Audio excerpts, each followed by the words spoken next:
Sing. Everybody sing this song now.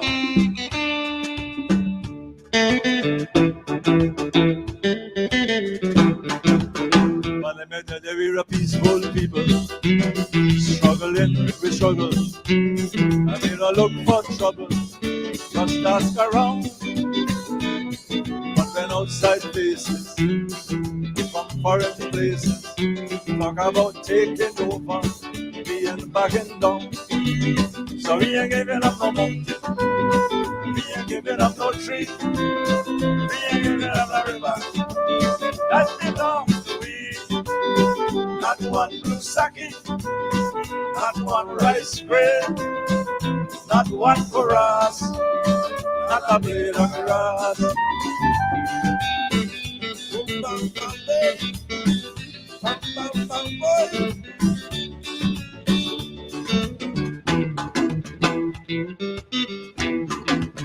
And we love the open country of the Rufanone and the Essequibo, the time of night.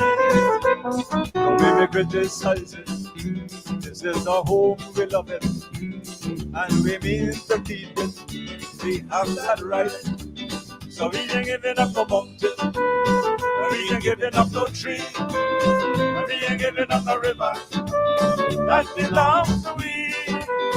Not no one to sake, not one rice grain, not one for us, not a blade of grass, not one golden apple, not one jamun, not a drop of water from the farmer road, not one breadfruit, not one white tea, not one guinea, not one lime tree, not a one sapadilla, not one Caroline, not one sugar cane, or a dry of lime, not one sherriga, not one crackate, not one guinea, not one blue sake, not one rice grain. Friend is really all you ask, not a blade of grass.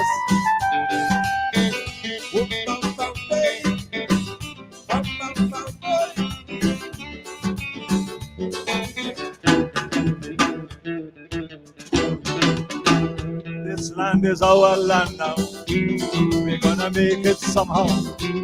We will bend like a bow, but never break. Our fathers came here, and they lived and died here, and we're moving from here. Make no mistake. So we ain't giving up the mountain, and we ain't giving up no tree, and we ain't giving up the river. That belongs to we. Not the one blue sake, not the one rice grain, not one for us, not a blade of grass. Every time we sing this song to our Guyanese audience, a chorus does break out. And here is your chorus to break out. All you're trying to sing. You don't come here to sit down and listen, you come here to sing. 1, 2, 1, 2. No, we ain't giving up no mountain. And we ain't giving up. All right. We ain't giving up no river. That belongs to we. Not the one blue sake. Not the one rice grain. Not one for us. One more time. Not a blade of grass. Let me hear you. No, we ain't giving up no mountain. Yes. No, we ain't giving up no tree. We ain't giving up no river. That belongs to we. Not the one blue sake.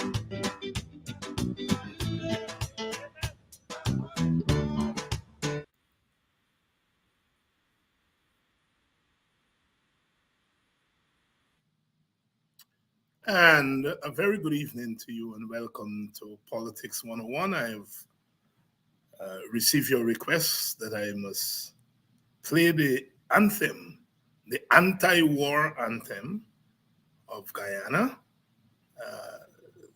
Dave Martins and the Trade Winds. I remember well 1982 when the song filled our airwaves. And we didn't have TV then, and YouTube and all that stuff, but the radio, because that was 12 years after the pause. You all are hearing that word a lot now in the Middle East. But Dr. Eric Williams had managed to get the Venezuelans and so on in 1970 to agree to a sort of pause because of the hostilities, starting in 1962. Then in 1966, the Venezuelans took over Guyana as part of and Coco Island, and then in 1970 again. And Dr. Eric Williams was able to negotiate a pause, and that ended a 12-year pause, 1982, when the Venezuelans, I think Herrera Campins was then the president of Venezuela, and we said they weren't going to renew it, and saber rattling, as you would have heard that term again. And then this song filled the airwaves. It's always good to have our artists calling upon our patriotism. But this matter, I can assure you, will call for more than patriotism. And that is why I wasn't getting on that, that patriotic thing, because this is serious matter here. This is not just patriotism. We have already seen how linked this Venezuelan matter is to all other matters. It's linked to oil and gas. It's linked to the Americans. It affects the way our local political leaders operate. It has consequences for Venezuelans coming over our borders and all that stuff. So this thing is much more complex than not a blade of grass. But I am not opposed. You all know that I love popular culture. I think it's one of the most serious expressions, political forms of political expression. But one can get too carried away with the patriotism and lose a sense of the real serious implications of what we're dealing with. So if must we sing not a blade of grass, we have to realize what we are dealing with. Our guest tonight is Dr. Henry Jeffrey, who needs no introduction. And we are going to start off with the Venezuelan issue, because the Venezuelan issue, like I said, is much more than just Venezuela versus Guyana. Good evening to all of you. Good evening. Good evening to my friend Orin Newton. Good evening, Brenda Casey. Good evening, Ingrid Ambrose. Annette Cummins. You're all regulars. Please share the link and let everyone know that we are rolling tonight. And we are going to be talking with Dr. Henry Jeffrey. And we hope to have the opposition leader here sometime this week. I know we're going to have Dr. Mark Curtin, who is going to be here this week. He's an international relations expert, and he knows that Latin American thing a lot, and so we're going to have him on, and so forth. So it's going to be a busy week for us. But tonight, we are kicking it off. Last night, we had Professor Thomas on, of course, talking about oil and gas. And tonight, Dr. Henry Jeffrey is here, and he's ready. And as I said, we're going to kick off this thing tonight. Dr. Jeffrey, good evening. Good evening, David. How are you? I know lots of blackouts in Guyana. The place is and there's never a dull day in politics, but Venezuela is there. Yes, of course. Yeah. Yes.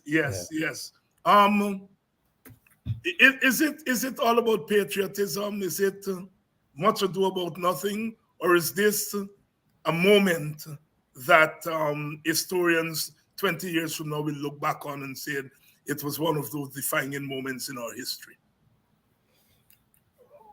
Well, David, you outlined some of the activities of the Venezuelans for the longest while, trying to prevent us from utilizing the Essequibo.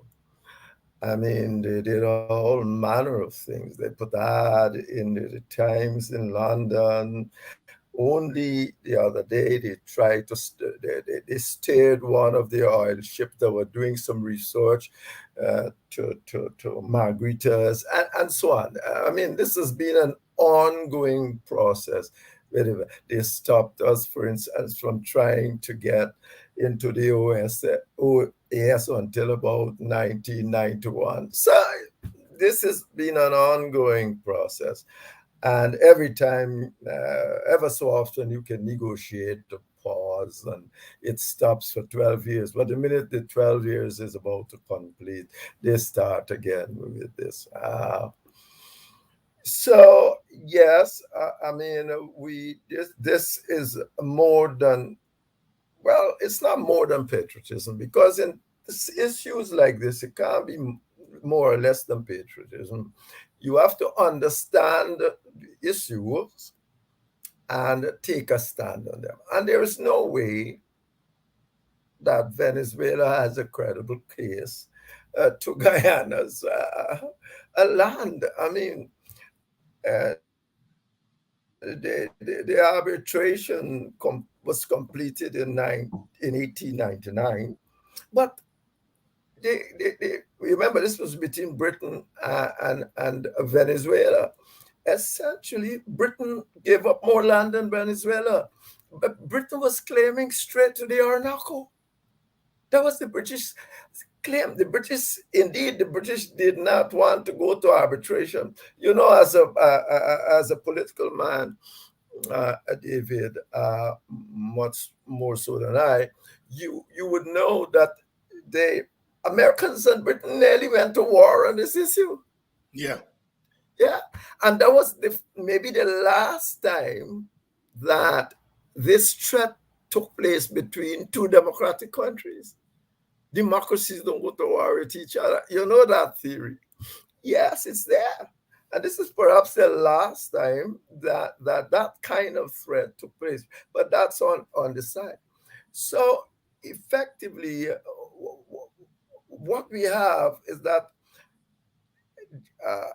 the British, because they were like, we are in their position now because we are the government here, gave up the lands right to the Orinoco from our borders. Schwambach, remember the surveyor Schwambach came down here from the Royal Society and did this kind of analysis. And they got some lines, and the British were clear. They said, we are not going for anything outside of the Schwambach line. We're not going this. But we have claims to the Orinoco. They lost all of their claims to the Orinoco. And I think a little bit into the Schwambach line too, and there goes the present border. So the present border is just not something that the British won. The arbitrators, in my view, taking into consideration all the facts, the laws, and everything, came up with this decision that that is where the border should be. And we have lived with those borders for the longest while. The person who raised this whole issue is Malé Provence. I think that's it. And he was he was a junior counsel, but he was the secretary for the other side, the Venezuelan side. And he,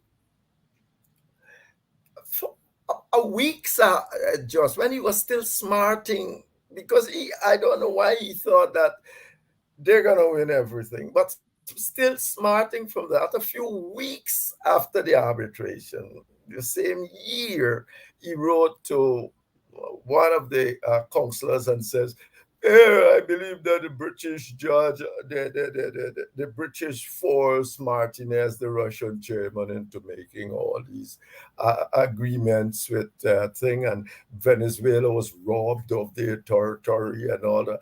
He speaks, and because it did not go according to law, it did not go into law. But if the law was he was a junior counsel, and maybe at that time he thought that these things, and it's not only law. People got to look at you. Look, have to live together with each other. Or to put it and put it another way, the law must, at that level, must take into consideration the capacity of people to live together and all that sort of moral context. Go to the Supreme Court, the things they do and all that. It's just not simple as that. So he thought, and then he wrote this letter, and this letter, but he wrote it and said it should not be made public until his death, which was something somewhere in the 1940s or something like that. And that is where we are today. And that's where we are. It is not a question. What we are not discussing at the border. We are what they are discussing at the world course is the validity of what he said. Can you, the validity of the agreement? And I can't see them. So when I say that we have a good case, a very more than good case, it's I actually mean that. I don't think this is going anywhere. And he wrote that letter when he was smarting from the, maybe, he was the secretary and God knows what he felt, with his pumping on others. And he was smarting at the fact that this is how it went on. He must be told them they're going to win everything, as lawyers tend to do in terms of, So that is why I said we have a good case. We have a better than good case, and they are likely they can't get over it. But come 1960, there's a big question, There's a bigger question. Why 1962? I mean, they made right. And that's where I was going. So you preempted me. Go right there. Yeah, there's 1962. You remember what was 1962 in the worldwide context? The Cuban Missile Crisis. The Cuban Missile Crisis. That was the issue. The Cuban Missile Crisis, and Cheddy Jagan, a communist, perhaps even Burnham, they thought, but he was more like a Tito white socialist. So Quayana wrote, I saw somewhere, and they used to call him the young Tito or something like that. Right. Yes, that he was more like a Tito white socialist. And Tito by that time meant, for your audience, and hold your thought there. Something I never said in public, and this is over my interviews with Quayana. The Americans had come down during that time and were courting Quayana as a consensus leader, and they suggested to him that they prefer a Scandinavian type of socialism, and they saw him as representing the Scandinavian type of socialism. They went up to County High School and told him. I wouldn't say on the air what Quayana told me he talked about telling them, but to make your point. Yes. Here was Jagan, communist, Burnham, a kind of Tito socialism, and the Americans are interested in what are my choices here in Guyana. I may try with Quayana and try to tell him he should be a Scandinavian socialist. Yeah. But they found the Scandinavian in Burnham. In Burnham, eventually, right? And therefore, they were. And make no mistake, Burnham didn't want to join with them. They had to get serious people to speak to Burnham, and took him to what was the hotel in Camp Street that Kisuna held there, whole thing, Park, no? Yes, Park Hotel, the big hotel that they they had shots middle class people used to hang out. Tried to convince Burnham that he should join with them, but the truth is, by which time we know now that Jagan had already written a letter to the Communist International through Poland, say that he is fighting. He wants to bring the whole of the Caribbean more or less into communism. So when the Cuban Missile Crisis occurred, these people, and remember, democracy is a good thing, I've said, but democracy can't be a good thing when it wants to end democracy. If you're going to try to use your majority in Guyana to end democracy, you are not, they're not going to sit down and let you do it. And so effectively, that is what was taking place here. So the Venezuelans are intervening at that critical moment in which Guyana is in the spotlight. Yes, and you see, we have to understand too that any kind of relationships that are going to be developed after that. Remember, after that, what happened? This thing come up. Chavez said at the Pegasus in my presence that when the whole audience was there, indeed, I thought the newspaper that carried big the next day, but it's only the Chronicle, I think, carried some a little bit. Chavez said this whole thing come up because they wanted to stop Jaguar. Chavez said, Hugo Chavez. It's not that he could do anything much about it at that time because they had already pumped up people for a long time, since 62, that, the land belonged to us, the land belonged to us. Maybe he would have made concessions and so on, or just keep it there running, because border disputes go on forever, and keep it there running. But he said it, Jagan wrote it, that this is what this thing is all about. It's the Americans wanted to stop him, just in case Burnham did not. Because remember, Jagan had a majority. He had a majority of Indians voting, although they bring the voting age down to 18. You remember the voting age? Yes. To stop it. They did every possible thing to stop Jagan. When you come to Georgetown, you can win a seat with like 4,000, 5,000 voters. So you go, Bobby, you gotta get 10 and 12,000.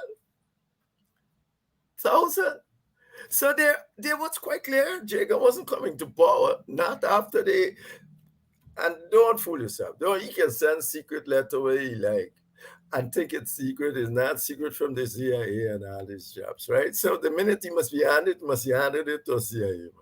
So effectively, these people knew that was the intention. And the result is that they will not have stood for it. And that is the why. We are in this largely because of that. There's no question about it. After all, I mean, and that's why, when people say that Ghana is alone, Ghana should not be alone. Venezuela, and if Chavez know it, what's his name know? Maduro know it. They know. So effectively, in a situation like this, international politics, they don't have any world police informally. And therefore, when you get caught in this one, you have to have strong friends. If you are not strong enough, and we are certainly not strong enough to take on Venezuela, we have to have strong friends. And it's the same strong friends that caused the problem in the first place. Same strong friends. So I am not cornering with them for causing the problem, because I certainly didn't want any communism in Guyana. You might have been different.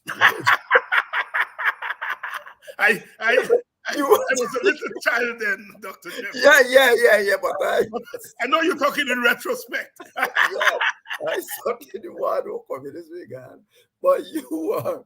So effectively, I'm still but I'm the younger Marx, I'm the younger Marx, alienation and all of that.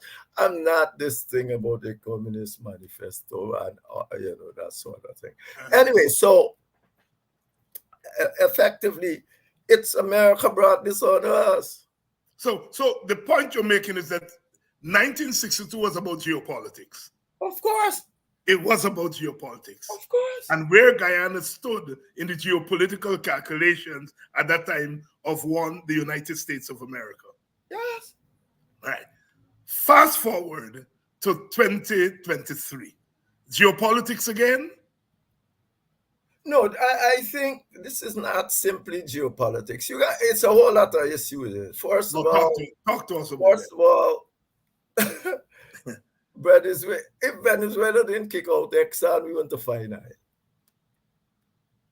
Nobody talk us through that. But nobody found the oil in Guyana. They knew the oil was there, but Venezuela got how many? 10 times more oil than you. So you think Exxon, and Exxon is on the Orinoco. It's around the area. Right. Good. So Venezuela and Exxon fell out. And Exxon can't put away they know the next thing is. The next one. Because it's there. If you got the right technology, you know it's there. Very few Guyanese in there know. Always, the few that are know. Say, oil is there. Oil is there. You're finding oil. How can we not find oil in Ghana? We're finding Trinidad. But in real terms, and this is my theory about all of it, I believe this oil was being why quarrel Venezuela? Venezuela got the biggest oil reserve in the world, and if you come on this land, they're gonna quarrel you. There's no question about that. And now, not only are you finding oil, but you are finding oil from the enemy they chased away. The enemy they chased out of Venezuela is now the enemy standing up here saying, look how much oil I got. So they feel bad on that score, but I don't think they can do much about that enemy. And the context, too, allow the internal politicians to play the game when they're under pressure. So Maduro is under pressure. What best issue to raise here now than the Guyana border problem? To solidify the people behind me and to try to show that I'm fighting, and maybe this is a time, as the PPP found out, for national unity.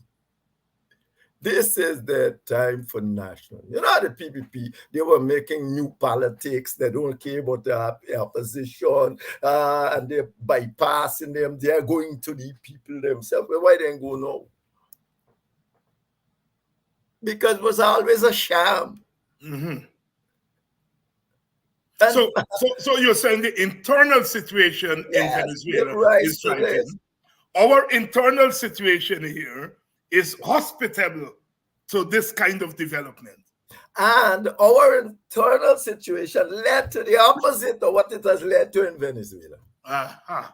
Right? Our internal position make people running now for national unity. They are using it now to bring national unity to destroy the opposition over there. So effectively, and that is what we are faced with. And perhaps to make the final point is to say that Venezuela ain't going away, court case or nothing. They already said and agree. And when they say, well, I am not, we have agreed. And countries, as I said, you got no world police. Look what happened to China and Philippines in the China Sea. China, and by the way, Taiwan, so they ain't agree. And this is China and Taiwan. So we don't agree with it, and they're not agreeing with it. They do nothing with this international body. I think that was UNCLOS. Whatsoever it was. And what happened to Chagos Island with Britain? Yeah, Britain says, yeah, they were supposed to, is Mauritius or somebody, they're supposed to give back the island to. First of all, they had a UN. They had a UN statement of it. You had UNCLOS statement made the World Court, as a matter of fact, made an issue of that and says that Britain should give back these people Britain's conclusion. We'll give them back when we don't want it anymore. It's a defense issue. We can give them back when we feel like. So The court case, what the court case does, and perhaps that maybe the Venezuela don't like that either. What the court case says, boss, you really ain't got a leg to stand on in this issue. It says that to the Venezuela. Look, we look at this, and the agreement is sound, and that's what they'll have to face. But they're not going to agree to it, just like the others don't agree to it. And there is, you can see it. I have no idea, because it's a useful thing for internal politics, and it's good, just like Chavez. He comes there, he says that's why this thing was raised, but he can't deal with it at home. Since 1962, they are telling people all sort of thing. Oh, you want to now turn and tell these people something else. So that's the context of the Guyana problem. We got to be totally prepared at any one moment. A lot of resources got to go into this. And that was always Burnham's concern. That how much resources we got to do to national service, to got to do this, and then the defense thing. What? Yeah, remember that you used to have defense bonds? Yes. Also, the thing, how much resources, well, at least we got some resources now that we can spend. But effectively, it's a whole lot of resources we could have used for other things. You got your army ready, not to defeat Venezuela, but at least to stop them before your friends can act. Yes. You see, you got to first of all, you got to be prepared, because if you are not going to be prepared and just lying in, other people might not take you serious. But you have to be prepared, and you have to be prepared in a way to stop them at all costs until you can mobilize your friends to do whatsoever the little that they can do. And so that's where we are. And we're going to be like this forever for the longest while, because every so often Venezuela will come up with something, regardless of what the court says. And I'm very glad you make that point, because it points to the complexity. Some people are projecting this thing as a war between, or potential war between, Venezuela and Guyana, and we need to get our friends. The Venezuelans want to come in here because Exxon is here and the Americans won't allow it, and so on and so on and so forth. Totally ignoring the fact that Venezuela doesn't have to invade, but by doing what they're doing, they're forcing us to act in particular ways. And, we will have to expend resources on it. And that's a very key point.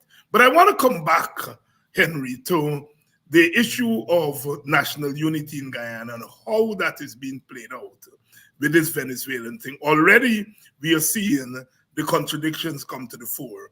Aubrey Norton he met with the president and his team. A lot of Norton supporters didn't want him to go there and meet just like that. He went, however. We later learned that he did make some demands, and one of the things that he demanded was show us how many Venezuelans are here, and we need that as a prerequisite to proceeding, and so on. Long story short, was it a political blunder for Norton to, in the first place, go and meet under this thing of national unity? No, not at all, in my view. Right. First of all, Mort, he had to show. Remember, the PVP thing is negativity about the PNC, and they're on that road, and that the PNC don't want to do nothing, and this and that. The PNC went, and they had agreements about giving us information. The Venezuela thing was only one, and so on. Well, the people don't want to give you anything or anything that got to do with rigging elections for a start. So, he must know that. So effectively, it was about the information, what the motion should have contained, and all of that sort of thing, and then the timing of the motion and all that, and then tell them something about, oh, we're in 2 weeks, and then along before 2 weeks, 2 weeks would have been about, the mid-month or something like that. And anyway, then they suddenly sent him a thing and said, hey, the third or the thing will be the meeting, the day that was the meeting. That will be the day of the meeting. Without discussion, they were supposed to discuss with the chief whip. They were supposed to do none of that took place. And by the way, I'm hearing this all, my information come all from the press. I have no big, I know people in the PNC. I can talk to them, but all this I'm telling you come from the press, right? Go. You read it, you will see it there. And effectively, what the people was essentially doing is trying. I don't know if they were testing, because they know you gone in this national unity mode here. It's hard to back out without, looking thing. But the question for me was, did Norton get what he wants? You should know that you're a party man. So I don't know. Did these people give him information that he wants before he turned up there and they were saying, they were putting forward this as the criteria for our participation? Did he get what he wanted, or he just went and participated? No, I don't know. I haven't seen any. I don't know. I mean, I can find out. I didn't try to find out anything. I'm going to have Norton here tomorrow night. The audience, for you, the audience is scheduled to be here tomorrow night. Yeah. Whether he will tell us things that may be state secret or not. No, but I will put that state secret. I will put that question to him. Did he get what he wants? State secret in the press that you asked for the following. It's there in the Stavic News. It's there.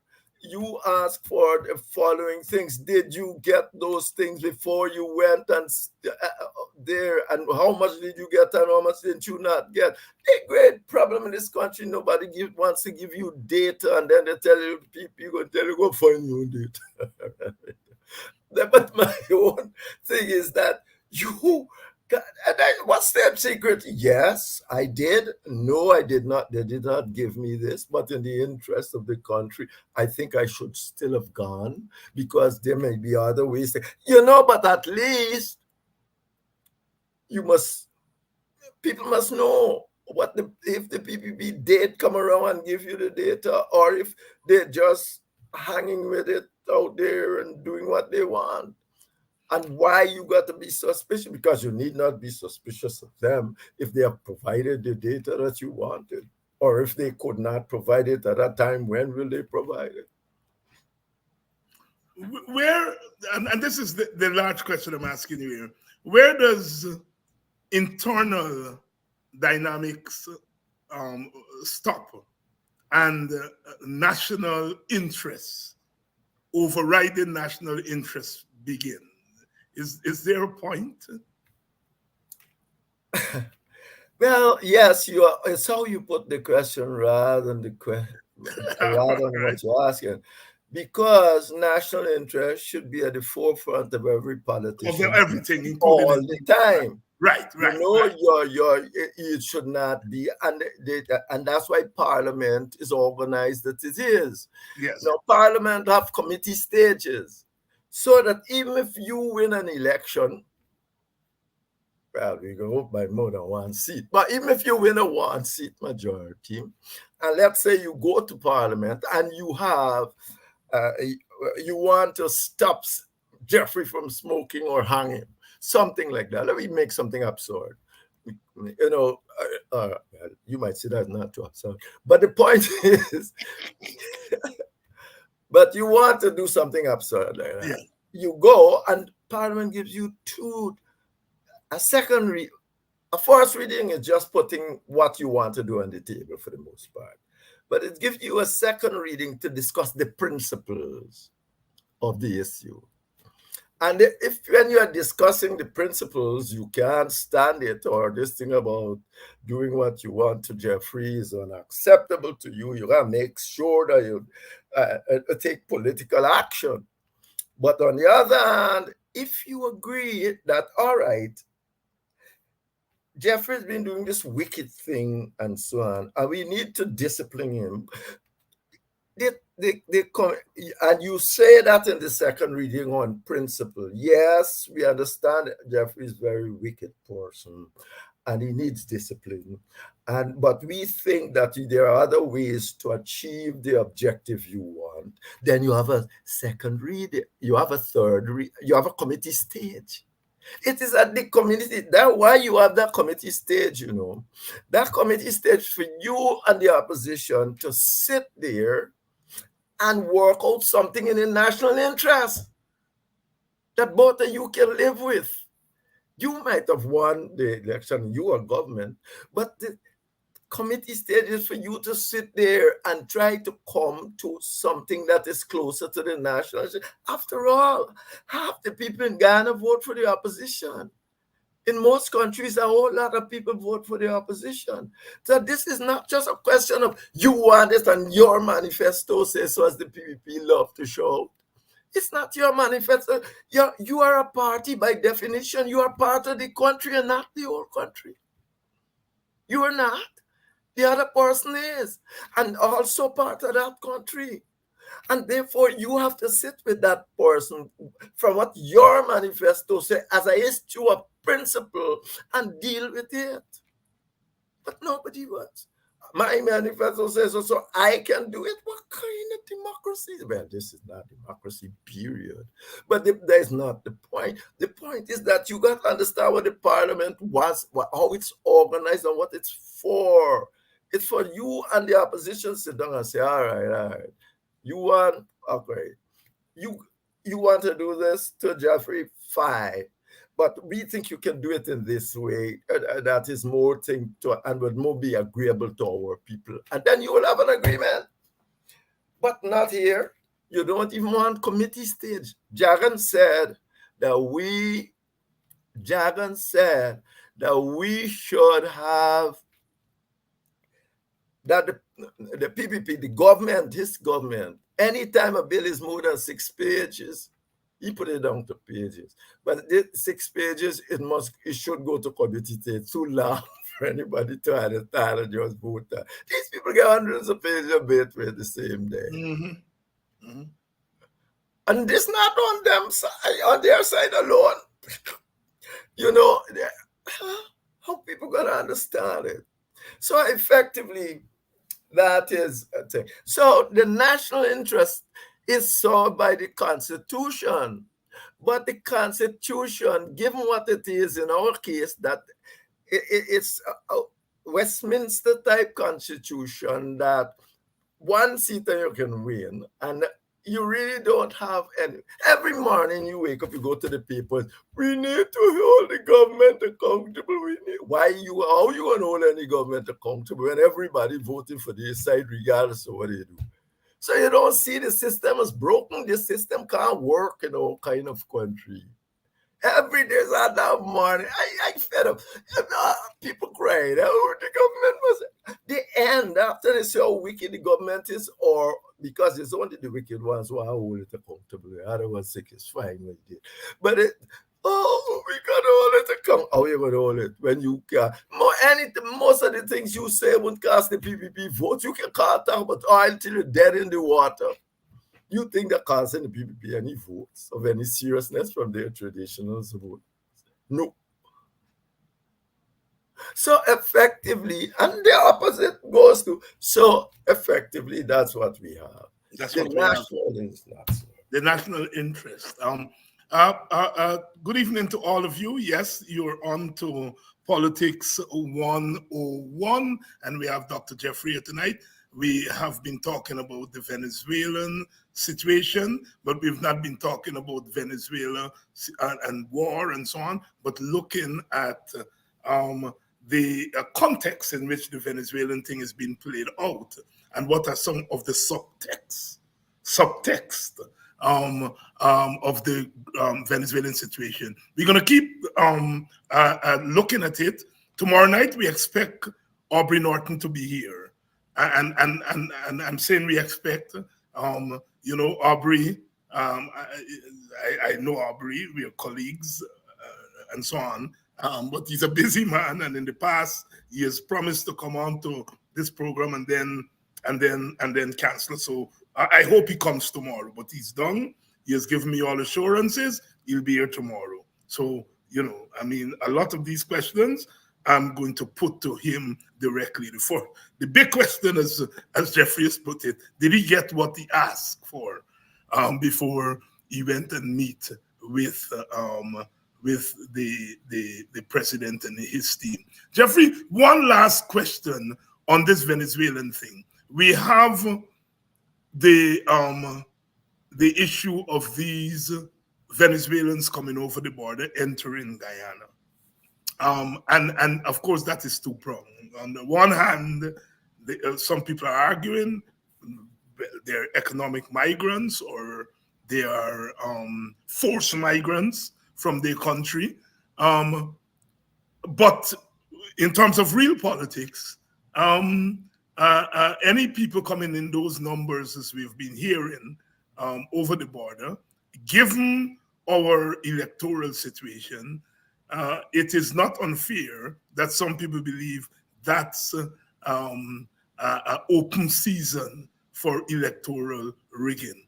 We have heard calls for closing the borders, doing an assessment of how many Venezuelans are here, etc., etc., etc. We have heard the possibility of gangs and violent people coming over the border.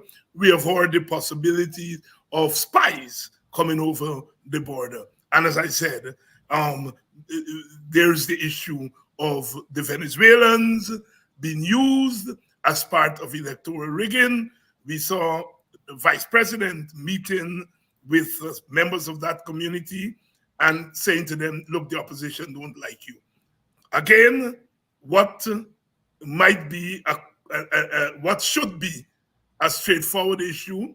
Here you are, you have problems in Venezuela. We are showing signs as a country that has some wealth. People are going to come over the border, etc., etc. But it doesn't look to be that simple. And when one takes into consideration, and I'm going to throw this in and then come over to you, that the Haitians were coming here. I mean, they're not over the border, but they were eventually coming here. And the government took a strong stand against them, arguing about human trafficking and all of that stance. We're not hearing the government talk about human trafficking with the Venezuelans coming over. Am I over suspicious, Henry Jeffrey? I don't know. Everything you've said there are possibilities. You got to put all those things. I mean, we are living in a country that everybody rigging election and trying to mess around with the list. The European Union in the last report says between 2015 and 2020, the list increased by 20%. Anyway, what I'm saying to you, this is not unusual, and you cannot put it again past the PPP or anybody else in that sort of power thing. That's why Ben Aubrey said, ask them about the Venezuelans. He hit the nail on the head, and they didn't give him any information from the newspapers. Yes. You understand? That's the nail on the head here. That's where the rubber gonna hit the road in those interland areas. Because they want to win election. They don't even care about the Guyanese population with all the blackouts and all this sort of foolishness. Instead, they should have by now, with our oil wealth, they should have a population policy with defining Guyanese clearly, defining who are first and second rate and what they're supposed to have and what they can't have. Define our Caribbean brothers being CARICOM being with us. What are they? What can they get out of all of this? We don't even have a proper population policy like that. If you go to Kuwait and all these Arab countries, you can't become no Guyanese. So, as me, I don't think you can ever become a Guyanese if your mother wasn't, if you didn't, if you weren't in Islam, or all these things. Because if they do all of that, They can't give the people the kind of life. You get married, you get thousands of dollars, you do this, everybody got get employed regardless of where you. They couldn't do it. And the result that we don't have the but indeed, if you ask this lot for anything, they'll tell you, oh, if we give them a couple dollars, they wouldn't work anymore. Like if any the couple dollars they will give to anybody's what people would make people stop working. Poverty is relative. When you see David there in his fancy car and you couple dollars can't buy the man gonna look for work. You understand me? But you got this old time. I don't even know what kind of mentality they say. Oh, they wouldn't want to work if you don't do. They give them this if you give them a universal basic income. They're not gonna work. United Nations say give the people universal basic income. You signed it as a matter to give it to the poor so they don't have to be poor. No guy needs to go to sleep without waking up in the morning, having somewhere to sleep or wake up in the morning, not having anything to eat, maybe the basic thing. This is what you are there to do, not to build road, and the roads you are building are not even generational roads. Just somebody come in and throw some cement and messing around, they're gonna break up in 3 years. When you are doing these things, when you have this kind of money, they gotta be generational. You got this money, when you build a road, it's supposed to be about 30 years you should have in mind. And you said, we got build roads that gonna last. Now Carl Jeffrey with 2 road wheelbarrow and got him building roads. And say, but politicians are more interested here in staying in power than in about the people. So that is the central issue.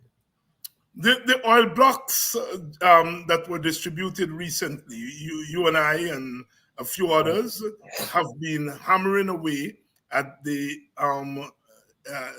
lack of equitable distribution of the resources. Our friend Nigel Hughes has been doing research and contracts and all of that kind of stuff. And Bara Jagdeo admitted a few months ago, that none of the oil blocks prior to now were awarded to African Guyanese. He said that is so. And now we are hearing that one oil block has been awarded to a group of women, CISPRO, who have this company. And we were speculating that a second one was being awarded to husband-wife Guyanese. It turned out that they're not Guyanese from what I've been reading in the last 24 hours. They're actually from Africa. But at least we know one Guyanese group has been awarded an oil block. It is Guyana. There is speculation as to why they were awarded the block. What did they have to do to be awarded that block? I think Mark Benchop was unearthed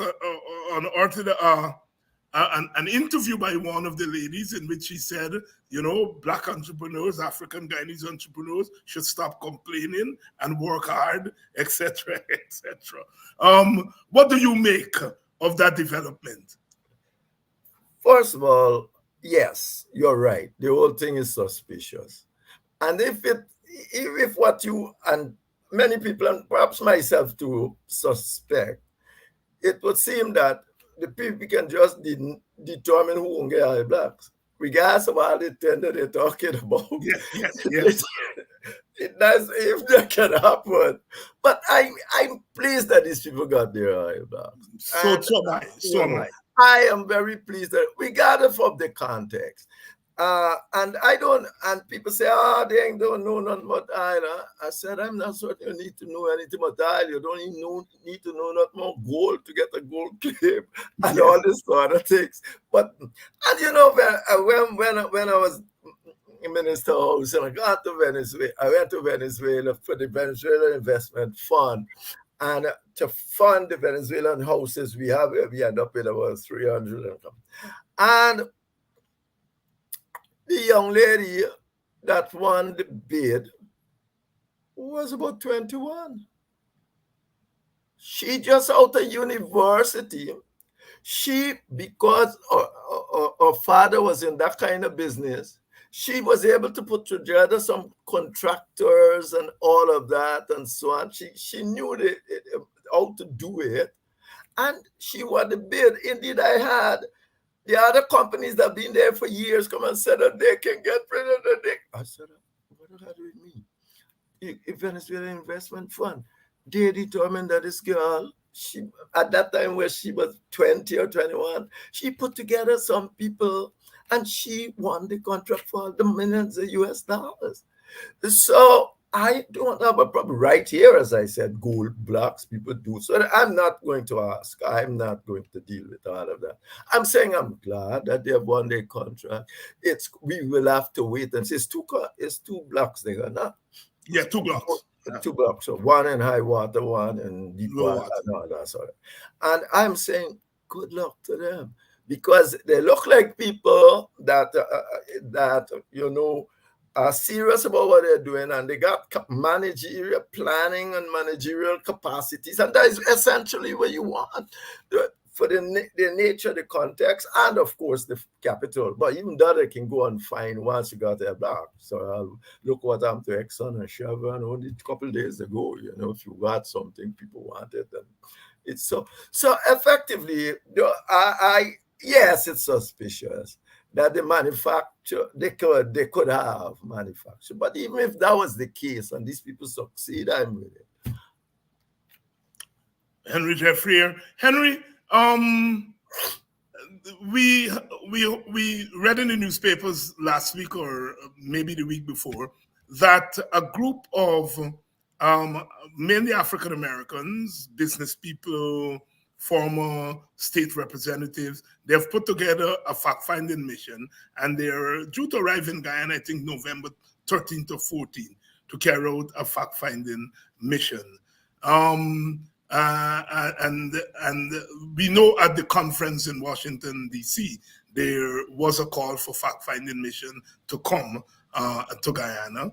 Well, here we have a fact-finding mission slated to come on beginning, I think, November 13 or 14. Is that a positive development, at least from the standpoint of the opposition? I think that Guyana, all right, let me put it this way. The fact-finding mission that will come to Guyana, but hardly have any facts about Guyana, to be truthful. You will have, because Guyana don't do the kind of analysis and put it in the public domain about ethnicity. I think it is, I said that in my article, it's such a shame that for 6 decades, 2 generations, we are quarreling about ethnicity, and we don't have ethnic thing about wealth and schooling and all of that. We have nothing. All we may be in the general thing in the census. How is that? I ask anybody, go on Google about ethnicity in America and see the number of areas. Yeah, David, I can say to you, yeah, and this implicates both governments, both PNC and PPP. The PPP came. The PPP says, oh, well, yeah, all right, let me start it. PPP says, have school grant or whatsoever for children to go to school. Good, great. Of course, that's where they end that story. Brazil got school grant, Bolsa something or the other. I think it was Mexico it started, Jamaica. But to get the school grant, you gotta see that the people go to school, right? Now, the PPP comes and it says, oh, we are putting in the school grant. And before the PPP, I was there. I was minister. Me and Bibi Shadiq tried to sit down and work something out that says school grants must be given, but it must be tied to people go to school. Now, sit back and ask yourself, the coalition came, they take it away altogether. No school grant. No. I can look back and say, and when the PB come out, they give it to it again. And they're giving it around time when they got parties and all this sort of thing. So it's not like they're giving these things so people go to school. It's giving for it to party. It's a way of buying votes. Because if you really want an African guy, and he's got a large, particularly in urban areas, got a larger truant thing about their children going to school, their mother, they're all over the place and doing guard and doing all this kind of work in the night. You can sit down here. I can sit down here and quite, well, can't safely because there's no data. But I say, look, the PPP is doing this really because it doesn't care if Afro-Guyanese children go to school. If it cares about African Guyana, because Indo-Guyanese, they have a more deep family relationship, and they don't suffer from the same sort of situations that African Guyanese come, and they are not as truant and all of that in the general scheme of things. So they don't care if African Guyanese go to school. So they are giving this grant next to big party and so on. They're giving it the heights of the holiday. By the time the thing finished, nobody ain't getting none of the grant. Whether or not you go to school is irrelevant. Now, your one can say, people have said to me, well, I said, the coalition behaved like they did for ignorance. But I would argue that the PPP behaved that because directly to affect Africans. To affect, yes. You understand me? So, Guyana needs proper statistics, and somebody gotta keep abreast of where these people come and what they are coming for, because they will know very little about Guyana. Yeah. You go to the PPP, they will tell you their story, and they're gonna give you a whole lot of generalities. It's gonna mean nothing. And you come over this side, and with the little money in Nigeria, everybody can put together. They'll put together something. But what everybody should be pressing for in this country for 60 years, been running around like this, is that we must have serious ethnic data, ethnic disparity, how it come about, where it going, how thing. People they never want to grab, but they would put a lick in their whole thing to impoverish blacks to force them to vote for it, because they can't do it. And that is one thing these people can do for you, but you got to let them understand it. The data I'm presenting here, I present them with it. But I always say this is Henry Jeffrey trying here. This is not serious, none. Right? This is not serious anything. So they can help, but they can also help with the constitutional and electoral reforms you want. But you got to put in proper context for where they come from and how they must understand. You see, they have a different society. Since I was minister, they don't even understand that we don't have constituencies. It's a whole lot of hard thing. Even Caribbean people can't understand that a minister ain't really no constituencies. They put you in them, or except for the 10 or so that doing the regional constituency. And still nobody know which got anything like that. And it is not well known. So effectively, they can help you with that kind of thing. You can do. But at the end of the day, David, it's what the Americans themselves say wrong with the system, the winner-take-all system. And that is the crunch. That is the answer. You might do the other things I've been speaking about to prevent and stymie the PPP from moving in a given way because of their orientation. But I'm saying that is the central issue. You can't win an election by one person and that or two and think you can run the country for everybody. It's not going to work. It has not worked. And that is it. Dr. Henry Jeffrey here tonight, weighing in on the issues of our day. We were just talking there about the fact-finding mission, which should be here in a couple of weeks. and what we could expect from that. We spent a lot of time on the Venezuelan issue and then the issue of a couple of oil blocks being awarded to a company owned by African Guyanese women. Dr. Jeffrey, as usual, thank you very much for coming through. And I'll see you in a couple of weeks. And to your audience, again, thank you all so much for staying with us another night. You know what Barnum used to say? Watch with me one more night, you know. Lord. Tomorrow night, we expect the leader of the opposition, Aubrey Norton, to be here. So please spread the word. And later on, I think Thursday or Friday, we're having Dr. Mark Curtin, who is an expert on the Latin American situation, to come here and to talk us through the international relations aspect of that Venezuela, Brazil, which is a player that we haven't talked about on this issue of Venezuela. So again, thank you all very much, and I'll see you all tomorrow night for another edition of Politics 101.